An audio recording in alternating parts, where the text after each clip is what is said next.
Su sustancia está hecha de evocación, recuerdo, rememoración y de lo que toma del porvenir. Porque es una parte fundamental de nuestra identidad. Somos nuestra memoria. El programa de Lina que nos lleva de viva voz con los especialistas. Muy buenos días, esto es Radio INA. La Secretaría de Cultura y el Instituto Nacional de Antropología e Historia los invitan a acompañarnos en la emisión de la serie Somos Nuestra Memoria. Yo soy Salvador Rueda. Hoy contamos con la presencia del doctor Luis Millones, que nos hablará del tema, de un gran tema, que es la geografía invisible en el pensamiento de los peruanos, esta geografía que va después de la muerte, pero también quizá antes de la vida, entre otras cosas. Vamos a hablar de la cultura peruana, pero sobre todo de la cultura popular peruana. Doctor, bienvenido. Más que feliz de estar aquí. El tema es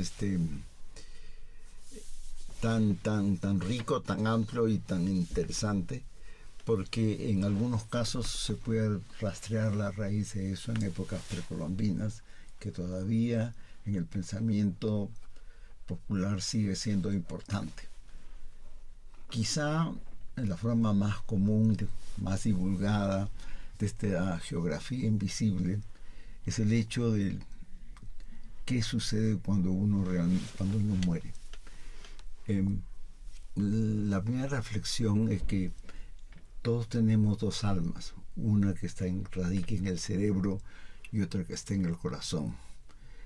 La que muere inmediatamente con la persona es la que está en el cerebro, en la cabeza, pero hay que convencer al alma que está en el corazón de que uno está muerto.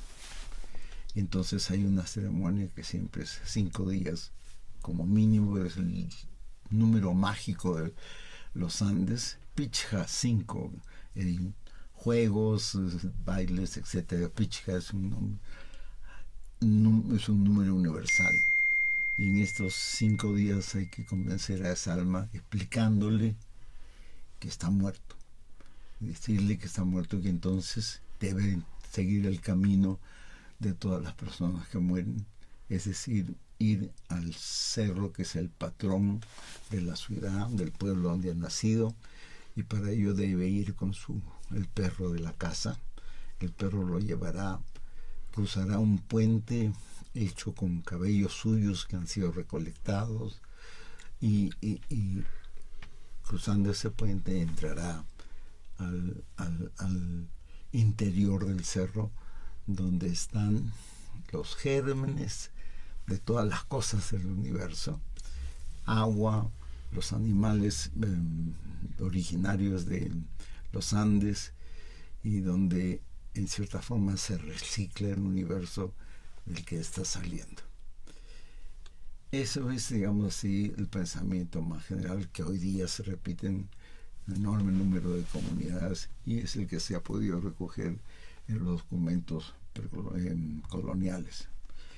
Pero ese pensamiento que se hizo general en la época de los incas, en parte porque los incas, al revés o de manera diferente al caso mexicano, donde hay una triple alianza que gobierna, los incas impusieron desde el Cusco normas generales para el Tahuantinsuyo y destruyeron todo intento de Estado, confederación o comunidades que se opusieran a esta manera de pensar. Donde no podían entrar e imponer su Olimpo particular era, por supuesto, y lo sabían, en el nivel de las comunidades, el nivel familiar. Y entonces este pensamiento del viaje al más allá, siendo llevado por un perrito, etcétera, etcétera, eso queda intacto, salvo, por supuesto, la clase imperial. La clase imperial, es decir, las familias nobles cusqueñas, las 10 familias cusqueñas que gobiernan el Tahuantinsuyo, tienen otro pensamiento con respecto a eso. Dicen ellos que son inmortales. Están convencidos que son inmortales. Claro, llega un momento en el cual enferman gravemente y entonces se hace una gran fiesta en la cual se obliga a las comunidades a enviar a los niños entre 10 años, que deben de ir todos en una enorme procesión. El hijo mayor de la familia, o la niña mayor de la familia, o alguien escogido por la familia, que además debe mostrar alegría. Entonces niños van y llegan al Cusco, y después, si el Inca está enfermo, deben frotar su cuerpo con el del Inca para entonces, imagino, transmitir vitalidad, aunque eso explícitamente no lo dicen las crónicas. Claro, el Inca muere de todas maneras, o hay algún enorme sismo o avalancha que afecta a muchas zonas del Tahuantinsuyo, o el fenómeno del Niño, que es un cambio en el tránsito de la corriente mayor, corriente de Humboldt, en el Pacífico, en esa zona. Y entonces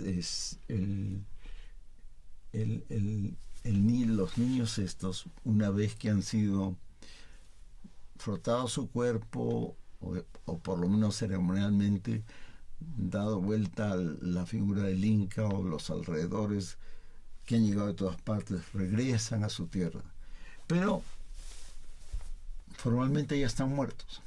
Entonces cada familia, cada comunidad los mata haciendo una tumba en la cual depositan al niño hasta que muera de hambre.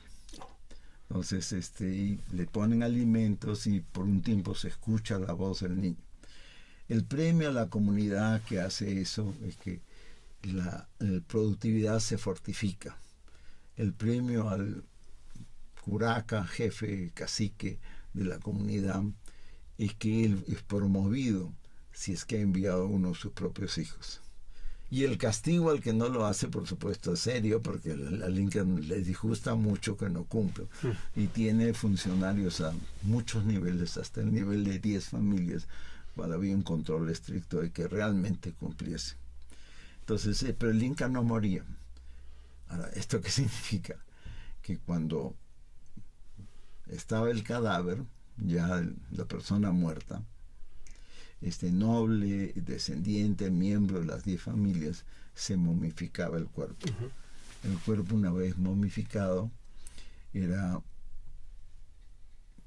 sentado en un lugar notorio en alguna de sus posesiones, porque cada una de las 10 familias que gobernaban el Tahuantinsuyo tenían propiedades que le pertenecían a él y a su familia, y su palacio propio, y entonces sentado en el palacio propio, etcétera, el cadáver momificado no perdía ninguna de sus atribuciones. Tenía sus esposas, tenía sus sirvientes, y por supuesto, ya que estaban muertos, 2 personas, un hombre y una mujer, que interpretaban su pensamiento. Y estas intérpretes de su pensamiento, cuando había reunión, decisión que había que tomarla entre los dirigentes del gobierno, el muerto intervenía a través de estas 2 personas que lo representaban. Entonces podía oponerse a la conquista en una parte, podía estar a favor, podía la construcción de un camino, etc. Cada muerto además tenía unas representaciones de su cuerpo, que los españoles le llamaron bultos. Era un envoltorio de telas muy finas, dentro del cual estaba ya no el cadáver, porque solamente había un cadáver que estaba en exposición o que podía también salir de viaje, pero el tener estos bultos permitía que la persona podía estar en varios lugares al mismo tiempo, es decir, inaugurando un camino, acompañando a las tropas hacia un lugar, etc. O sea que el poder no se diluía con la muerte, sino continuaba, era el muerto que tenía poder. Así es. A través de sus intérpretes. A través de sus intérpretes, claro. Estaba el Inca, y esa es una de las cosas, el Inca que gobernaba. Pero el Inca llegaba al poder sin el conjunto de riquezas, servidores, y tenía por supuesto el poder político y el mando militar. Y entonces estaba obligado a conquistar ese poder, y entonces, claro, el imperio avanzaba al ritmo de la ambición personal del nuevo y joven inca, que tenía que conseguir el mismo nivel de riqueza que sus antepasados.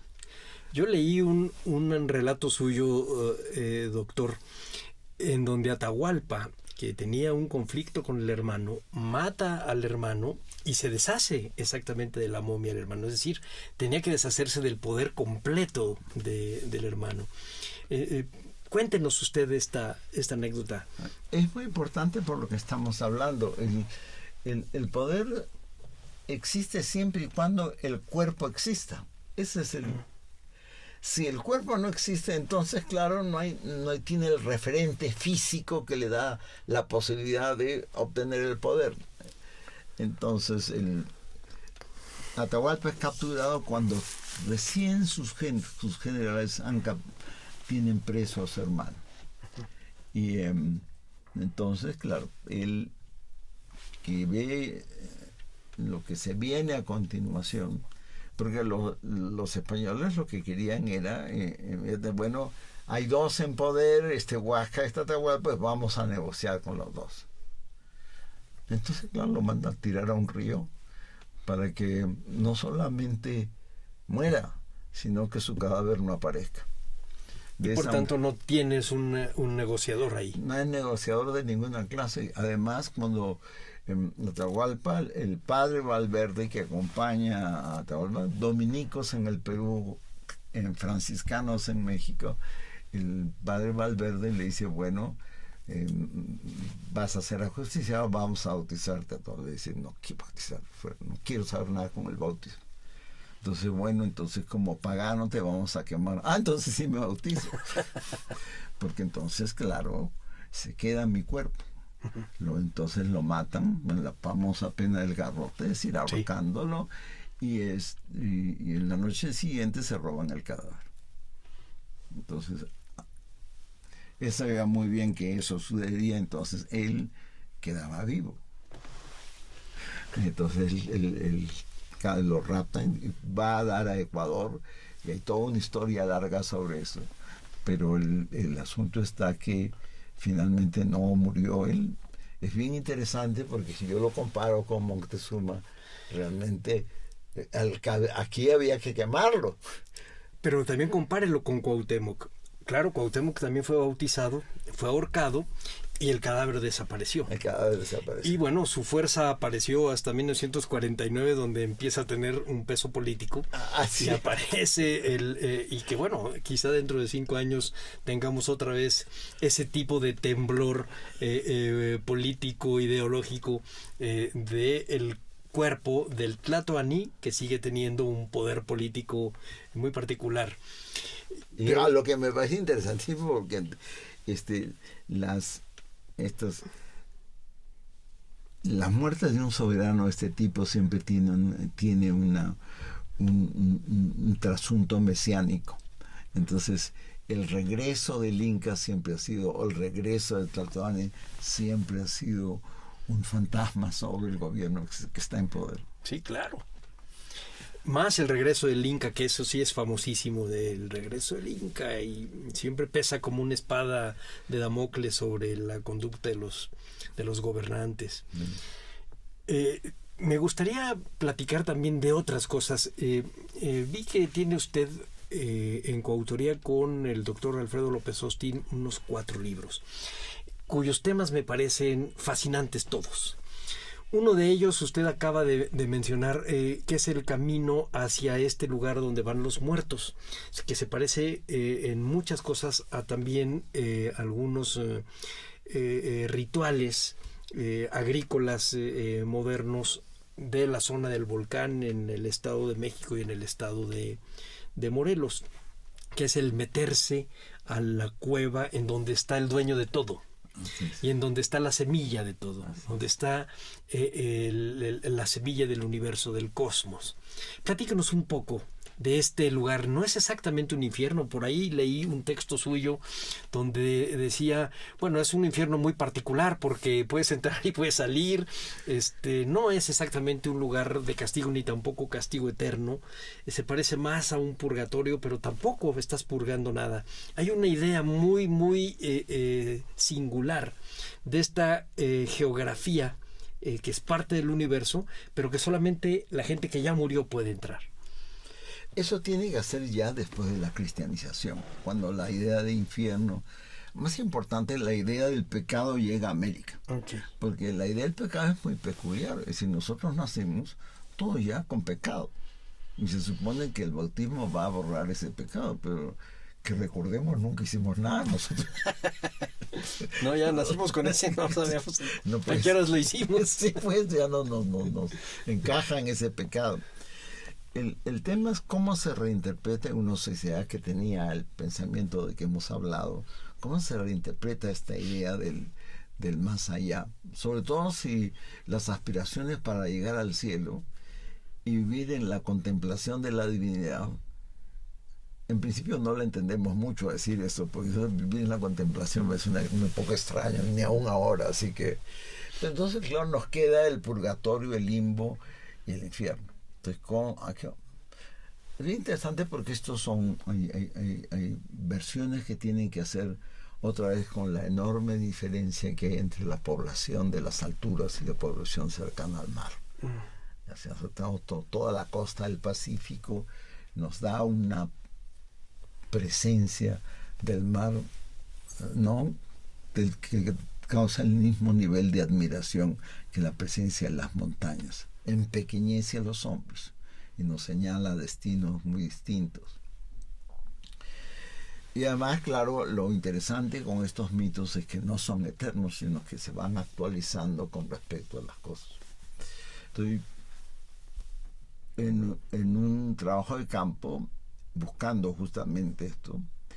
Yo preguntaba a un maestro curandero, ¿cómo le dicen ustedes a los maestros cuando nosotros le decimos pajo? O le decimos, hay nombres, debe ser un nombre náhuatl también interesante a los maestros curanderos, señores que mantienen estas cualidades de contacto con lo sobrenatural. Sí. Normalmente no es un chamán, sí, ya, pero digamos, el nombre náhuatl... Les dicen también eso, ¿no? Normalmente adquieren el poder porque sobreviven a la caída de un rayo sobre su cuerpo. Sí. Aquí hay graniceros que son los que han sobrevivido a la caída de rayo. Hay nahuales que son los que se pueden convertir también en otro ser, o en otra cosa. No necesariamente tiene que ser un animal. En la época prehispánica era un animal, pero yo alguna vez entrevisté a un señor que se podía convertir en llanta en la zona de Xochimilco. Chispas. Sí, o sea, también ha evolucionado esa parte del pensamiento. Entonces, en folcloristas de los años del siglo XIX ya mencionaban que una zona muy sufrida en el Perú por el asunto del Sendero Luminoso, la guerra interna que tuvimos, había una caverna en la cual hablaban los lugareños de que allí era la forma de cómo se bajaba al Ucupacha, al mundo interior. Esta era la expresión. Bueno, pero ¿dónde queda esa caverna? Yo entrevistaba a un maestro curandero y haciéndole las bromas, diciéndole, mira, eso que ustedes curan siempre y son benévolos y tienen la gracia de Dios, porque todos los curanderos se proclaman católicos, por supuesto, lo que a los sacerdotes les causa suma incomodidad. Entonces él me dijo, no, me dijo así, no me estás engañando, tú lo que quieres saber dónde está el infierno. Y has venido por eso, digamos, no venga, yo te voy a decir dónde quieras. Entonces, en un lugar muy apartado de la Sierra Central del Perú, en Ayacucho, me dijo, ahí que... Entonces fui al lugar, ¿no?, que es en la zona en que la Sierra Peruana se comunica con la Amazonía. En este lugar llegué con todas las precauciones del caso, pregunté acerca de eso. Y todo el mundo sabía, sí, claro, ahí la caverna está ahí, no vaya ahí nomás. Entonces, claro, fui con mi equipo y llegamos a ir a una caverna, ¿no? Un sitio muy árido, y había una bajada que de pronto quedó interrumpida porque había agua que no podíamos bajar más.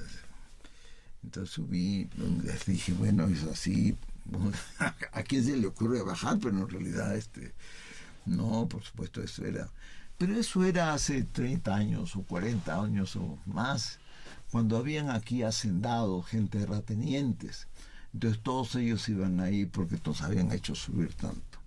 De vez en cuando salen, una vez al año, tienen permiso para salir y buscar a todos los campesinos a quienes atormentaron. Y tienen que pedirle perdón y devolverles lo que les han quitado, que un caballo, que tal cosa. Si el campesino acepta eso, entonces se van al cielo. Y si no, se regresa otra vez a su infierno. Adentro, tiene un día para regresar al año para pedir perdón y entregar revólver. ¿Qué día es ese en calendario, doctor? No hay un día especial. Tienen que encontrar primero la persona afectada o los descendientes. Entonces no hay un día especial. Porque fíjese que aquí hay uno en donde se abre esta cueva de encanto, que es el día de la noche de San Juan. Eso es una tradición europea, diría yo. Sí. Es una tradición europea que se va ajustando también. No, ahí tiene que encontrar, y es trabajoso, por supuesto. Además, seguramente los nietos han migrado a otra parte. Pero la idea de justicia es buenísima. No, fantástica. Entonces, y yo volví a la comunidad, estuve en la comunidad conversando con todos ellos, y hasta que le digo, ¿y ustedes todavía piensan eso? No, me dice, el infierno ya no está aquí, ya no está ahí. Puedo decir que el infierno es mucho más abajo. Entonces bajamos con mi equipo a la Amazonía. Y ahí encontramos una de las cosas de las cuales desgraciadamente México y Perú tienen el mismo problema. Es las plantaciones de coca ilegales. Lo cual, por supuesto, no es un sitio muy recomendable para ir. No, para nada. Y entonces, pero bajamos y yo conseguí por fin a un chico muy, muy joven que decidió conseguir un automóvil y llevarnos hasta ahí. Y el viaje fue increíble. Él llegó muy tranquilo. Primera sorpresa nuestra es que era muy joven. Y claro, las reglas una vez desaparecen. Entonces el chico había conseguido un automóvil porque le pidió a un chofer X, un taxista, digo, dame tu automóvil. Entonces el automóvil, y ese enorme poder de un chico que no tenía ni 16 años, nos llevó. Y claro, es una plantación de coca absolutamente ilegal, y por supuesto que felizmente por la intervención del joven, los que estaban cuidando armados hasta los dientes a los campesinos, era la gente que había, la comunidad que visitamos no tenía hombres, varones, tenía o ancianos o niños. Resulta que el único ingreso fuerte económico era trabajando en los campos de coca. Lo que pasa es que trabajando en esos lugares, todos los chicos contraían enfermedades de paludismo y morían. Entonces, en realidad, la gente, en una interpretación moderna del infierno, decían que el infierno eran los campos de coca. Claro, y tendrían razón. Ahí no vivían, usando el título de uno de sus libros, gente con cuernos y cola, sino peor, con armas y enfermedades. Entonces, el nuevo infierno ahora está interpretado en función de la cocaína. Ese es el drama. Pero esa es una región del país. En la costa la situación es diferente. En la costa hay una... También igual pregunté, etcétera, y también un maestro curandero me dijo, no, tú... Aquí no, pero en ese otro lugar sí hay. No. Yo llegué a una comunidad una comunidad de pescadores, y yo, con todas las temores del caso, pregunté. Y no todo el mundo sabía dónde está el infierno. Está a 4 kilómetros de la ciudad. Es decir, la costa peruana es un enorme desierto, interrumpido por unos cuantos oasis. Entonces, y me señalaron una zona de unas dunas de arena. Entonces dije, bueno, quiero visitar las dunas de arena, y fui a buscar otra vez a un taxista, y el taxista me quedaba mirando. Hasta que conseguí aquí hay mototaxis ahí. Sí, sí hay, aquí mismo en la ciudad de ahí. Muy bien, pues fui al infierno con 2 mototaxis. Desde el infierno fuimos con 2 equipos. Y lo que sucede es esto. El infierno tenía una boca muy grande que aparecía surgiendo de las arenas y enfocaba hacia la ciudad que se llama Morrope. Y entonces, en un momento el infierno atraía sin remedio determinadas horas del día a los que se ponían al alcance de su poder.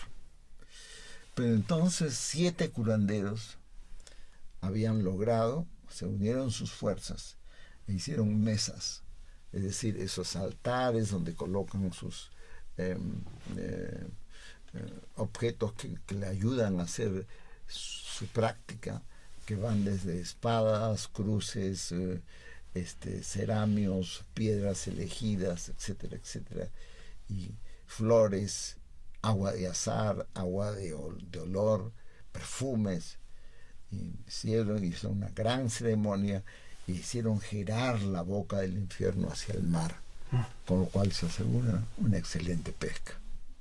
Al revés, o sea, la cambias y deja de ser un lugar de muerte para ser un lugar de excelente pesca, de suerte. De suerte y de vida. Entonces es bien interesante esos dos que reflejan además situaciones completamente modernas. Si yo me fuera hacia el pasado en la costa, la situación es distinta. Por supuesto, el pescador es un pescador artesanal, es un personaje muy especial porque sabe que sale a pescar, lo que no sabe si va a regresar. Y entonces allí la tradición, ahora no, la que aparece en los documentos, no la que hemos contado, es de que la persona que muere es llevada en los hombros de un lobo marino hacia las islas. En las islas reside el Dios que va a recibir a todos los que han muerto. Y la idea es que hay que encontrar el cuerpo, porque el ahogado se convierte en un ser peligroso para su familia y para la comunidad. Entonces uno de los primeros problemas es encontrar el cuerpo. Si no se encuentra el cuerpo, entonces las coronas de flores que se arrojan al mar son para calmar. Para calmar su ira. Su ira. O la mala suerte que atrae, me imagino, ¿no? La maldad que pueda traer por no estar sepultado. Sí, por eso es que por un tiempo la gente que, como San Pedro es habitual patrón de los pescadores, desde Lima, las ciudades, siempre pensaban, estas son las coronas en honor a San Pedro, que va, era en honor. Déjame hacer un pequeño paréntesis, doctor. Usted mencionaba que hay una diferencia en la percepción de la gente, una diferencia que lo hace culturalmente distinto aquel que está en la cordillera y al que está en el mar, porque en uno lo empequeñece el tamaño. ¿Qué simboliza el mar para el pensamiento tradicional peruano popular? El universo es un inmenso mar en cual flota un plato de cerámica. Ahí estamos nosotros, todos los que habitamos la tierra. Y el mar es la madre de los ríos, los manantiales, las lluvias, y de él dependemos, como dicen las crónicas, nuestro mantenimiento. Cosa que es muy importante porque se repite la frase cuando en México se habla de Tlaloc y cuando en el Perú se habla de Yapa, el rayo, trueno y relámpago. Sí, efectivamente, el dios de los mantenimientos. Así es, así es. Lo cual es interesante porque cómo el dios de los mantenimientos ha sido desplazado por Huitzilopochtli y cómo el Illapa ha sido desplazado por el sol, es una de las cosas que nos queda pendiente por estudiar. Sí. Sí, porque no debió haber sido un desplazamiento tan simple. Me hace pensar en lo que usted comentaba hace un rato al inicio del programa, en cuanto al Inca que está queriendo imponer con toda la fuerza del Estado un pensamiento, pero que a nivel del núcleo familiar y comunitario no le es posible y tiene que aguantar. Pero de cualquier manera hay una imposición y hay una traslación de dioses, digamos, de fuerzas de los dioses, pero totalmente pues violenta y opuesta de los mantenimientos que tiene que ver con lo húmedo, lo frío, lo de abajo hacia el sol. Eso además hay que pensarlo en el Olimpo de los incas, al que ellos imponen finalmente, los dioses como Illapa o Viracocha suenan como dioses que en un momento fueron los poderosos y que el sol Inti o Huitzilopochtli pues los opacaron porque eran los dioses de la etnia triunfante. Sí, sí. Entonces, ese sería, digamos, es la manera más directa de poder interpretar este proceso. Sí, de dioses tribales que se convierten de repente como si fueran el mayor dios, Okay. pero es porque en la coyuntura del contacto era la etnia triunfante. Okay. Quiero recordarle a nuestra audiencia que estamos platicando con el doctor Luis Millones sobre la geografía invisible en el pensamiento de los peruanos, aquella geografía que no solo es la de la muerte, sino también la de la vida.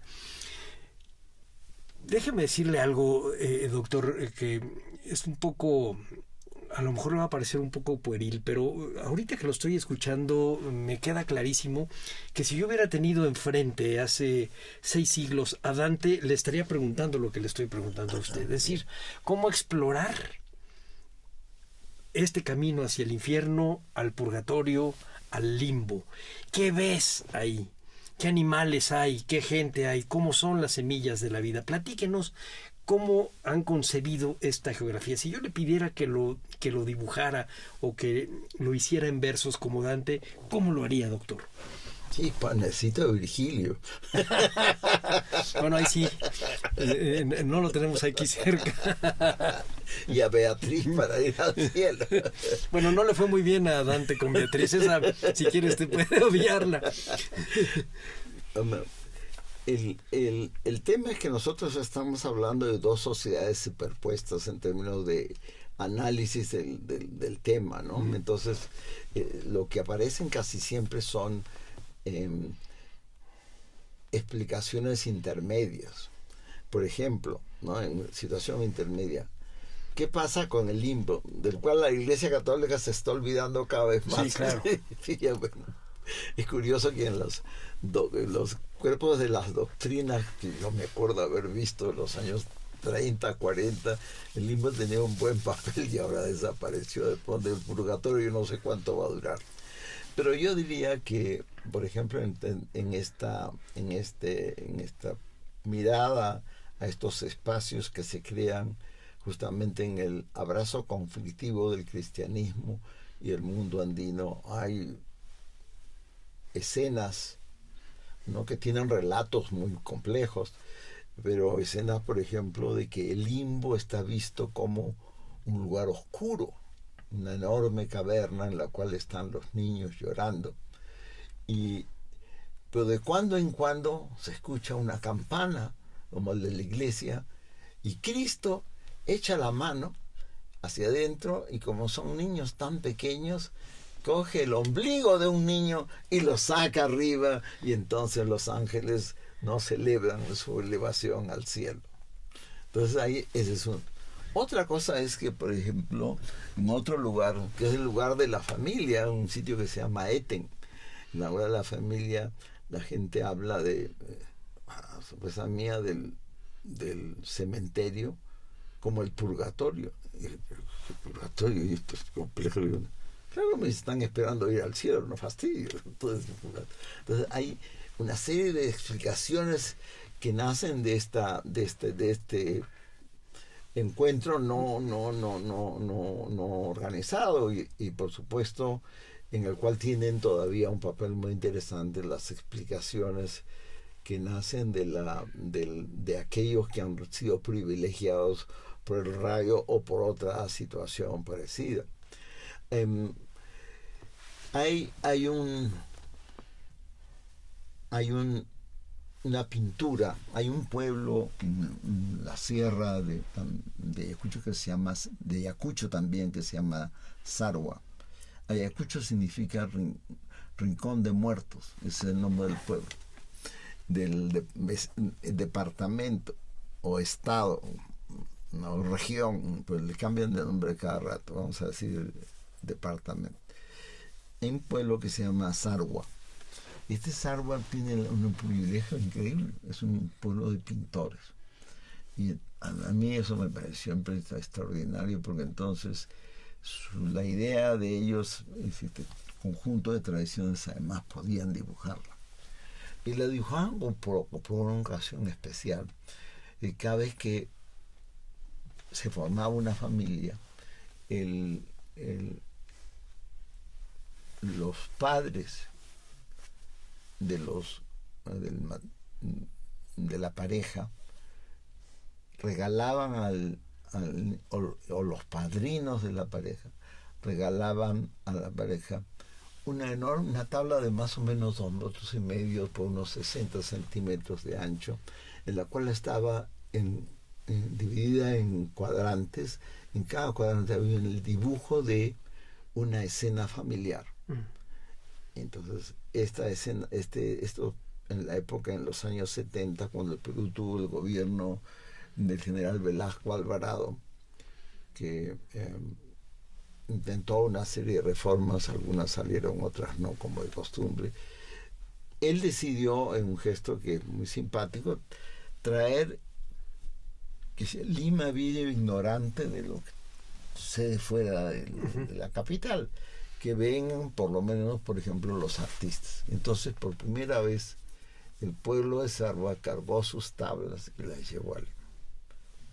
Entonces, claro, a todos aplaudieron las tablas, pero cuando ellos quisieron venderlas, nadie quería llevarse una tabla de 2,5 metros, no sabía cómo acomodarla, ¿no? Y simplemente otra gente que podría haberla acomodado le parecía una cosa demasiado indígena como para ponerle en unas casas que tendría algún cuadro de algún pintor famoso, europeo, famoso, americano, sí, europeo, sí. Entonces decidieron ellos cortarlo en cuadrados más o menos podían ser vendidos, y por un tiempo tuvieron éxito y después nada. Ahora, a mí me pareció que era una magnífica oportunidad para estudiar gente que tenía capacidad de poner lo que estamos hablando, pero buen dibujos. Y entonces quedaban algunos cuantos en Lima, en un sitio muy apartado. Fui a verlos y les hablé, sabe, quiero hacer esto por acá. Y me voy a Sarwa pasado mañana. ¿Qué quieres enviar a tu familia? Claro, no veían hace mucho tiempo, hay 20 años. Todos quedaban absolutamente sorprendidos. Pues, ¿sabe usted llegar a Sarwa? Sí, claro, ¿cómo no va a llegar? Un viaje espantoso, pero en fin. Entonces me dieron pues todas las cosas que querían para su familia, y sumas extraordinarias como $2 para mi mamá. Sí, ok. Llegamos al pueblo, entonces busqué a los pintores, y entonces una de las pinturas que que justamente responde a una de las preguntas es la imagen del cual aparece de un lado la figura de un hombre cuyo aspecto europeo, caucásico, más bien semejante a Cristo, está desnudo al borde de un río que atraviesa toda la tabla, rodeado de todos los animales europeos. Y del otro lado hay un mono frente a él. Y está rodeado de todos los animales auténticos. Americano, y algunos otros que ya se introdujeron porque al pintor alguien le dijo que eran también que no eran occidentales, o sea, una cebra de medio de llamas, guanacos, torcadas, de todo. Y todos los están mirando frente a frente. Entonces ahí es bien interesante cómo los animales que están en el germen, como gérmenes dentro de un cerro, están ahí pintados. Y los otros son los animales domésticos habituales que trajo la conquista. Pero al mismo tiempo que la imagen de Cristo o ser caucásico, la contraparte sea un mono. ¿Por qué un mono? Y aquí viene esto, en los primeros catecismos que llegan a América, una de las cosas con las cuales califican al demonio es la simia, el mono de Dios. Porque lo que ha hecho el demonio, que es de un impacto espectacular en la vida cotidiana del mundo andino como personaje, es imitar todo lo que hizo el Señor. Pero en lugar de imitar los animales como el buey, la gallina, etcétera, ha hecho esta cosa como guanacos, llamas, vicuñas, cuyes, etcétera, etcétera. Entonces, esa tabla muy bien refleja los dos universos y el río refleja esta incapacidad de comunicarse. Todavía hoy,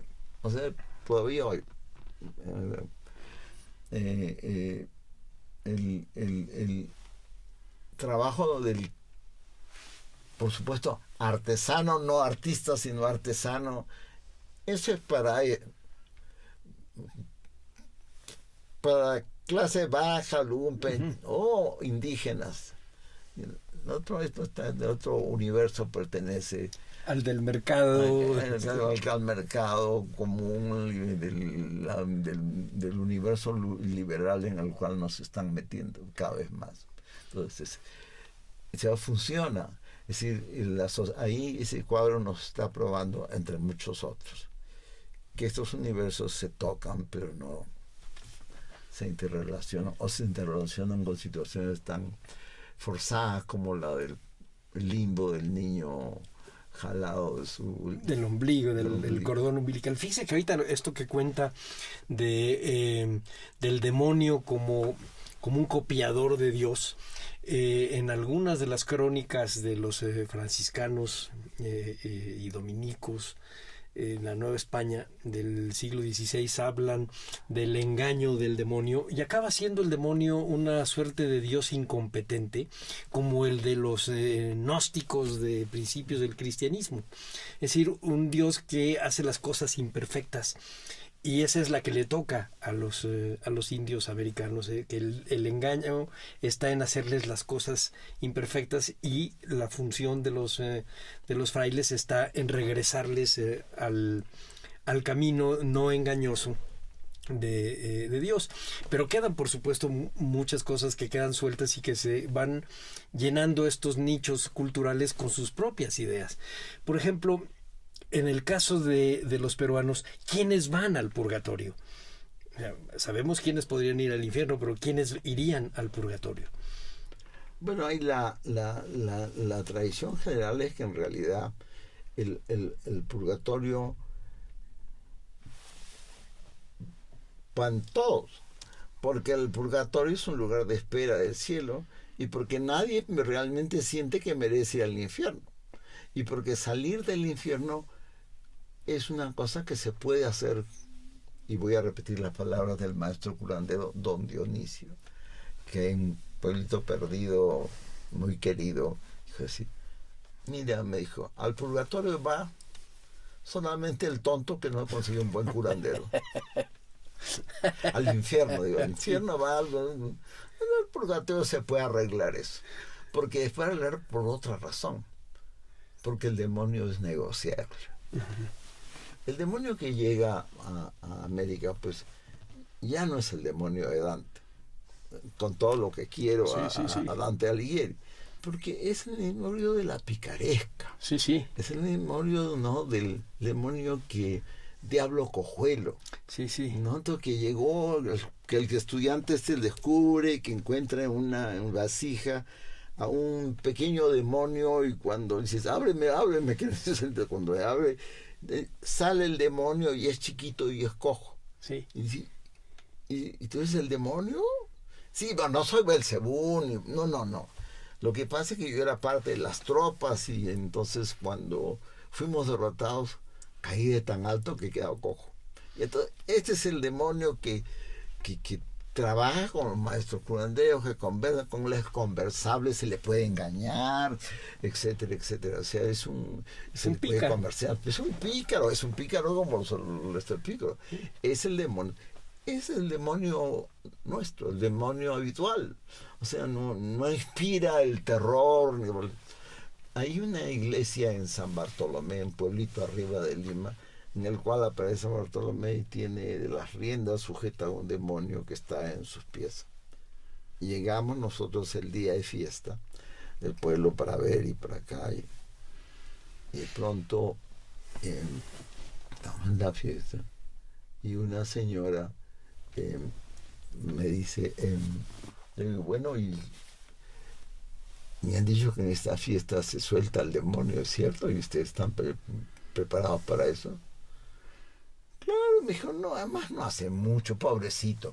Unas gallinas que nos roben, que rompe una ventana, pues tú estás todo el año ahí encerrado, amarrado con una soga. Déjelo que haga eso, es decir, no es para tanto. Entonces, claro, este demonio no es un demonio en el cual es parte de la vida familiar de la sociedad. Es como el trickster, el zorro, que en el Perú tiene esa misma condición. El zorro siempre es el animal al cual se le permite que haga unas cosas. Nadie va a salir a perseguir un zorro, por favor, si se lleva un pollo, no fastidia. Entonces, esta condición tiene el demonio. Entonces, claro, el infierno entonces se vuelve negociable. Uh-huh. Y el purgatorio se vuelve temporal y negociable también, por supuesto. Entonces, y el limbo, pues el limbo es un lugar en el cual el mismo Dios no se convence de que debe ser eterno, pues por eso se saca a la gente. Entonces, saca a los niños. Fíjese que este demonio picaresco, yo no sé si también venga se desdobla Pedro de Urdimalas, español. Sí, me acuerdo de eso. Pero fíjese que entrevistando nosotros hace muchos años a veteranos zapatistas, había gente que nos aseguraba que en un pequeño río que hay en Tizapán, en el estado de Morelos, decía que se aparecía el hijo del diablo y que el chiste era que había nacido con dientes. Y entonces pues tenían un bebé que tenía dientes, y entonces lo fueron a recoger, y resulta que además sabía hablar. Pero la cosa era que los arrimaba al río y los aventaba. No se ahogaban, era simplemente por la travesura de echarlos al agua. Pero les podía conceder un deseo. Y ese deseo normalmente no era un deseo especialmente malo de tener que matar a alguien o deshacerse de si no era, pues, si quieres tener una pistola o si quieres tener un bonito caballo, algo muy simple. Y ese diablo era el que dominaba todo este territorio, y la gente le aseguraba, si usted va ahorita a la una, ahí se lo va a encontrar, lo va a cachar porque está vestido de charro. Es un niño con unos dientotes y está vestido de charro. Y se parece mucho a lo que cuenta. Es una cosa más bien pícara, lo dejaban estar. Viene probablemente del mismo origen, ¿no? Al fin y al cabo, la picaresca es la que acompaña a los conquistadores. No es, claro. no es Dante, por favor. No, claro que no. Ni la doctrina cristiana, que si la sabían cuatro personas y además hablaban en latín. Sí, yo me acuerdo haber visto todavía misas que cuando se hacían en latín y con el sacerdote de espaldas. O sea, eso, sí, entender de eso que la sangre de Cristo, etcétera, etcétera, etcétera, muy complicado, pues. todavía ahora. Y cuando yo me he referido a Dante, digo que usted es Dante, no que ellos hayan leído a Dante. Y bueno, suena interesante toda esta zoología fantástica que está en este lugar invisible, porque la gente lo cree, vive con eso. Así es. Es así parte de su vida cotidiana. Además hay una clasificación de los animales en los cuáles son no más cercanos o más lejanos al mundo sobrenatural, eso por supuesto, ¿no? Y tiene en eso los animales nocturnos son siempre, ¿no?, privilegiados entre comillas por su cercanía al más allá, etcétera. Pero en general la clasificación nuevamente tiene que ser mucho con el estar situado en la costa del Pacífico y estar situado en las alturas. Claro. Pero esta es una clasificación que no es radicalmente diferente. Si yo vivo en una altura por 4.000, 3.000 y tantos metros y no llueve, entonces la comunidad decide de que un grupo de comunidad baje al mar, que nunca ha ido antes, con una vasija, llene con agua salada, la lleve de nuevo hasta la cumbre de la montaña y la arroje, para que entonces descubran las divinidades de que necesitamos lluvia. Eso se hace hoy.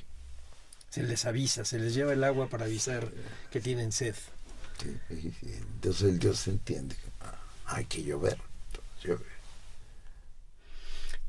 Doctor, ¿y cómo se celebra el Día de Muertos en el Perú? Eso es una maravilla, de muchas maneras. Pero una de las cosas más interesantes, primero que hay una división entre el primero, que es el Día de los Niños Muertos, y el 2, que es el Día de los Adultos. En una de las zonas que estudié con mucho cariño, ¿no?, en el norte del Perú, en la costa norte del Perú, el Día de los Niños Muertos, las damas que han perdido un niño ayer o hace 30 años, vestidas de negro totalmente, salen al pueblo con sus ropas negras de luto. Y las personas que tienen niños que van entre recién nacidos hasta 10 años o algo por el estilo, salen con los niños vestidos lo mejor que puedan, por lo menos bañados y peinaditos, y salen con los niños. Y entonces la dama de negro busca entre los niños del pueblo cuál se parece al niño que perdió hace 10 años, 20 años o un mes atrás. Entonces se acerca al niño. Esas épocas se hacen unos pequeños bizcochitos, unos pequeños pastelitos, y miel, se recolecta miel. Entonces ella va, moja miel, y se acerca a la familia y le pide por favor si puede darle.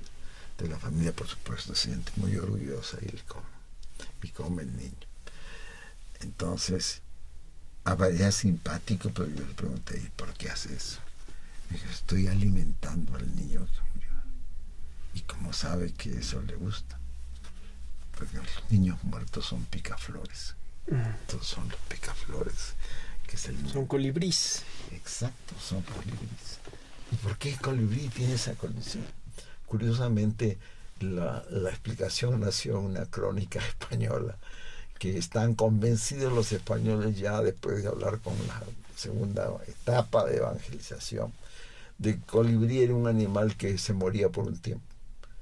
Porque lo que sucede es que el colibrí, y eso es biológicamente cierto, que tienen capacidad de suspender su actividad biológica y quedarse quietos, y entonces eso fue interpretado después como que morían por un tiempo y resucitaban después. Pero el colibrí tiene un papel muy importante en la vida de los Andes. El colibrí es el único animal que puede encontrarse dentro de la tumba, de aquellas tumbas que por saqueo se abren y están las momias ahí, entonces el colibrí siempre aparece. Es además el animal que anuncia la muerte o que anuncia el peligro de muerte. Y que si aparece en el jardín, en las afueras de una casa, la gente se preocupa de eso. O bien es el difunto que viene a saludar a la familia, avisarle que está allí. Entonces, esta relación de los muertos y los niños es bien especial, ¿no? En cierta forma muy hermosa, pero al mismo tiempo relaciona, ¿no?, un quehacer de la vida con la muerte. Y por eso les gusta además la miel, es decir, hay una relación, hay todo un sistema de pensamiento que coincide en eso. A mí me interesó mucho cómo hay entre los guerreros nahuas hay el guerrero colibrí, me parecía eso. Y entonces, claro, también la biología ayuda allí. El colibrí es un animal que hace respetar su espacio, pero ferozmente, y es capaz de cegar a un ave rapaz en defensa de sus espacios. Sí, bueno, Huitzilopochtli es el colibrí zurdo. zurdo. El colibrí zurdo, sí. O del izquierdo. Entonces, a mí me pareció eso fantástico. Yo creo que yo aprendo mucho sobre los Andes estudiando en México. Hay muchas cosas que ni siquiera había pensado, pero como es un trabajo, finalmente son las dos grandes culturas de América. O sea, no han podido ser tan diferentes, por favor. La dependencia con el maíz, Dios mío, no hay cosa que no toque con el dedo que no tenga de alguna manera una repercusión en el desarrollo de la disciplina. Y regresando un poco al asunto de los animales fantásticos, esta idea de darle una preponderancia al colibrí con el niño, tiene que ver también con otras ideas de aves. Usted alguna vez escribió un pequeño relato de un águila y de lo que nosotros llamamos un sopilote, un aura, que el sopilote le quiere enseñar a comer carne. Platíquenoslo, es muy simpático. Es una historia muy divertida. Sí. Es el águila recién nombrado, ¿no?, jefe de las águilas, un joven águila que se acerca donde su padre y le dice, ¿no?, ya por fin soy el jefe de las águilas, ¿cuánto tiempo va a durar mi reinado? Entonces el padre, el águila que se retira, le dice, muy poco, sí, 4 años. No puede ser, entonces por gusto. Sí, le dice, así es, pues. Pero es que, bueno, ¿y qué animal realmente dura, tiene más larga vida? Dicen, búscate en el Perú decimos gallinazo. Un gallinazo. Búscate un gallinazo. Dice, en Lima hay gallinazos, en cualquier parte hay gallinazos. Entonces, la águila va, por fin encuentra un sopilote, como en Lima son muy populares, de cualquier casa, ellos no tienen ningún problema con clases sociales ni nada por el estilo. Entonces, entonces se encuentran y le dice, tengo este problema, me han dicho que voy a hacer 3 sopilotes por corto tiempo. Bueno, le dice, que ustedes comen muy mal, comen carne cruda, eso hace daño, no te han dicho que hace daño la carne cruda, o sea, ni siquiera has digerido bien. ¿Y qué debo hacer? Hay que comer la carne que está podrida, ya está medio digerida, es muy buena. Ahí hay un burro, está muerto así, y está hinchada su barriga, y entonces picas nomás, y entonces, ven conmigo. Entonces va el sopilote, abre ese y pone a comer con una felicidad. Y la águila mira así, la picotea también un rato. Un año más tarde se encuentra con su padre ahí en las alturas. Le dice, ¿y cómo te fue? Prefiero vivir 4 años. No le gustó. No le gustó nada. Doctor, estamos por terminar ya el programa. ¿Qué nos recomienda a los lectores mexicanos leer para saber del infierno, del purgatorio, de esta etnografía en el Perú, de los cuentos populares, algo que podamos nosotros consultar, leer, empezar a meternos, a abrir esa ventana que es el Perú, que es casi un espejo. Nos vamos a sentir muy identificados. Bueno, estamos haciendo lo posible con varios colegas de escribir eso, y claro, Alfredo siempre fue mi primera opción, y estoy tan feliz de que haya sido tan gentil de conseguir estos 4 meses que pasé a su lado aprendiendo mucho. O sea, lo que escribimos me parece bien. También he escrito también con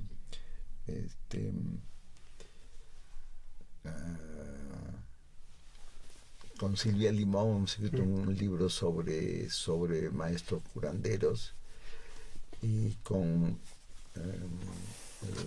tenemos otra cosa también una cosa con Matos Moctezuma, una comparación, y con alguien de Veracruz. ¿Cómo se llama este hombre?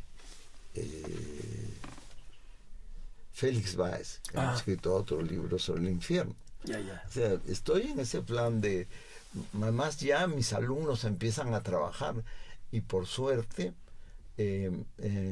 ya tenemos, acabo de doctorar a un chico colombiano de la UNAM con un trabajo sobre el tránsito entre los Andes y Mesoamérica, la vía marítima, que parecía imposible, pero que ahora ya, gracias a su estudio, abre una serie de posibilidades. Este joven ha sido muy valiente, porque cuando le vino a verme tenía una idea más o menos global, y dije, no, el tema no es que te vas y lees libros sobre arqueología y esas cosas. Eso sirve bastante, pero no es lo...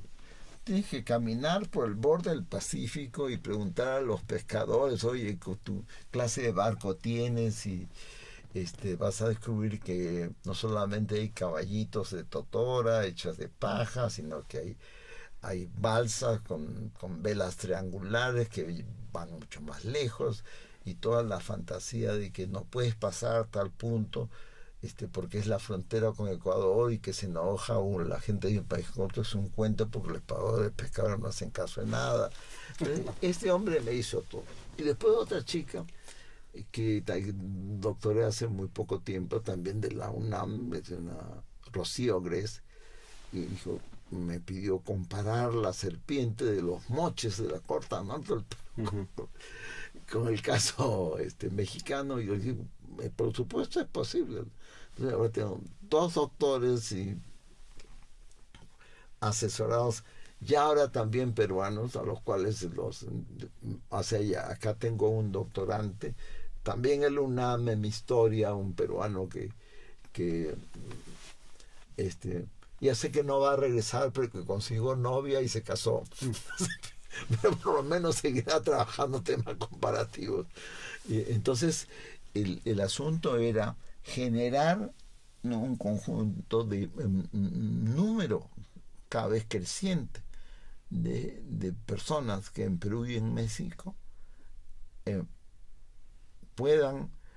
encuentren como interés principal la comparación entre las sociedades. En eso estamos. Y están publicando los trabajos. Claro, bueno, aquí es mucho más fácil, porque no quiero hablar mal, pero la política cultural del Perú, ¿cómo se llama? Es largamente atrás de la de México, ¿no? El presupuesto de lo que sería aquí llamamos ministerio, y aquí Secretaría de Cultura es muy pobre, ¿no? Entonces, pero bueno, la idea finalmente es de que el volumen de personas interesadas crezca, y siempre hay recursos si uno realmente pide. Yo podría ponerme como ejemplo, pensando que tengo 5 hijos, y entonces con una cátedra universitaria, por más llena de honores que tenga, no sobreviviríamos sin el apoyo exterior, y realmente Yo debo decir que Japón ha colaborado muchísimo con nosotros, Estados Unidos algo también, etcétera, pero ese marco tiene su apoyo concreto en la fraternidad que hay entre los investigadores de uno y otro lado. Claro, nos platicaba Alfredo López Austin que habían ya publicado algunas cosas juntos de historia comparada, sí, y que creo que si buscamos los lectores podremos ver lo que usted, doctor Millones, y el doctor López Austin han hecho, recopilando también trabajos ajenos que tienen que ver con esta historia comparada. Ustedes ponen los materiales, nosotros tenemos que aprender e interpretar. Me gustaría terminar esta plática con una frase no de Dante sino de otro escritor italiano, Leonardo Sciascia, sobre el infierno. Decía Leonardo Sciascia: el infierno, si crees en él, existe. Y si existe, irás. Me parece maravillosa la frase, sí, perfecta para concluir una reunión como esta. Pues les damos las gracias a nuestro auditorio. A nombre de Radio INA, doy por terminada esta emisión, que fue posible gracias a la presencia, de la gratísima presencia del doctor Luis Millones. Gracias a nuestros escuchas por su atención. Les sugerimos consultar más de nuestra producción a través de www.radio.ina.gov.mx. En la realización, la Dirección de Medios de Comunicación a través de la Subdirección de Radio INA con Gabriela Marentes al frente. En la producción, Evanibaldo Morales. En los controles técnicos y edición, Rubén Martínez. Yo soy Salvador Rueda. Hasta la próxima.